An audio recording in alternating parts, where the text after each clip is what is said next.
Tout de suite, le droit de savoir avec la chronique de Mehdi. Oui, tout à fait, Tariq. Toutes les semaines, une carte blanche sera attribuée à un acteur de la société civile. Aujourd'hui, on accueille Mehdi Sali, responsable de Red Fox Village. Bonjour Mehdi. Bonjour. Aujourd'hui, vous allez nous parler de violences policières. Et surtout de ses droits face à la police. Qu'on soit victime ou témoin de violences policières aujourd'hui, il faut avant tout connaître ses droits et les premiers réflexes à avoir. Mehdi, si je subis une violence policière, est-ce que j'ai le droit de filmer ? Avant toute chose, il faut savoir que son GSM est son meilleur ami dans ces circonstances. On a le droit de filmer ou d'enregistrer des policiers en fonction. La seule différence, c'est qu'on ne peut pas empêcher le déroulement de l'intervention. Tant qu'on n'empêche pas le déroulement de l'intervention, la police n'a pas le droit de nous demander d'arrêter de filmer. Donc, s'ils le font, signale poliment ton désaccord et tente de récolter des preuves pour porter ensuite plainte. Si tu veux poster les images par contre sur les réseaux sociaux, il est préférable de rendre les policiers flous ou de flouter les images pour éviter justement, pour respecter justement leur droit à l'image. Et lors d'une intervention policière, Mehdi, est-ce que la police a le droit de contrôler mon identité ? Toujours. Les policiers peuvent obliger à présenter une carte d'identité dans plusieurs cas. Par exemple, si je suis arrêté pour certaines circonstances, si on commet une infraction, évidemment, si on rentre dans un lieu où l'ordre public est menacé, si on trouble l'ordre public ou si on franchit une frontière. Mais attention, le contrôle de routine, c'est un mythe, ça n'existe pas. On peut donc clairement parler d'abus si on te contrôle, par exemple, parce que tu interroges un policier sur les raisons d'une opération ou si tu filmes une opération policière. En parlant de contrôle, est-ce qu'on peut me contrôler 3 fois ? C'est quelque chose qui ressort beaucoup, notamment des jeunes de Bruxelles m'en avaient parlé, mais en principe non. Ils peuvent le faire si à chaque fois ils ont évidemment des raisons valables. Mais si les policiers qui me connaissent et n'ont pas de doute sur mon identité me contrôlent juste pour vérifier, ce qu'ils ou elles savent déjà, ils abusent de leurs droits. Est-ce que la police peut me fouiller ? Non. Pour pouvoir fouiller quelqu'un, les policiers doivent avoir des motifs raisonnables de croire que je porte une arme ou un objet dangereux pour l'ordre public. Donc la carte d'identité, oui, mais fouiller...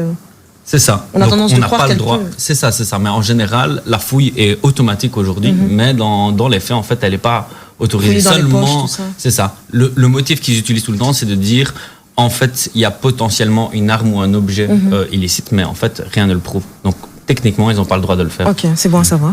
Mehdi, est-ce que la police peut directement me plaquer au sol pour prendre justement ma carte d'identité ? C'est déjà arrivé, et non, évidemment, l'usage de la force n'est pas nécessaire pour mener un contrôle d'identité qui se déroule dans le calme, évidemment. Si la force est utilisée en premier lieu sans envisager d'autres moyens, alors elle est légale. Et du coup, à quel moment la police a le droit de faire usage de la force ? Seulement pour 4 raisons, et en fait, c'est les raisons légales qui sont au niveau de la loi. Ils doivent poursuivre un objectif légitime qui ne peut être atteint autrement en n'exerçant qu'une force raisonnable et proportionnée à l'objectif poursuivi, et surtout après nous avoir avertis, ce qui est jamais le cas. Du coup, se prendre une baffe ou uniquement parce qu'on a répondu ou on a fait une blague ou parce qu'on s'est montré irrespectueux, c'est illégal. Okay. À quel moment, Mehdi, la police peut utiliser des menottes ? Ça faisait référence justement à un gamin de 13 ans récemment à Bruxelles qui s'est fait mettre les menottes.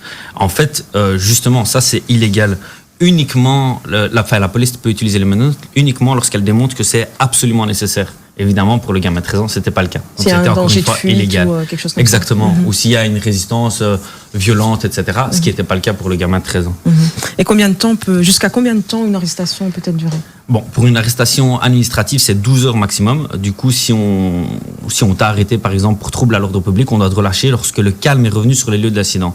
Si tu es soupçonné d'avoir commis des infractions, alors là, on peut parler d'une arrestation judiciaire, et là, c'est 48 heures maximum. Durant une arrestation, il est préférable de ne rien signer comme papier, surtout si on n'est pas sûr des infos qui sont inscrites, car cela pourrait se retourner contre soi. Tu n'es pas aussi obligé de répondre aux questions des policiers qui t'interrogent, et vaut mieux pas le faire en général, si tu n'es pas en tort. Qu'est-ce que je dois faire si je suis témoin d'une intervention abusive de la police ? Je pense que ça, c'est un des éléments les plus importants aujourd'hui. Quand on est témoin, on ne sait pas comment réagir. En général, il faut rester calme au maximum, ne pas troubler l'interpellation, mais ça peut se retourner contre soi, sinon pour motif de rébellion, etc. Mais tu peux filmer, photographier sans troubler l'intervention. Regarder s'il y a d'autres témoins et ne pas oublier justement de prendre des contacts. Et enfin, identifier les policiers. C'est la chose la plus difficile et le réflexe qu'on n'a jamais, mais normalement, ils ont leur nom ou un numéro de matricule sur l'uniforme. Et si tu ne vois rien, tu penses à des détails sur le policier. Et si on est victime cette fois nous-mêmes d'une arrestation excessive? C'est les mêmes précautions. Rester calme au maximum, ne pas réagir trop violemment, car la police pourrait parler de rébellion ou d'outrage. Et encore une fois, ça pourrait se retourner contre toi.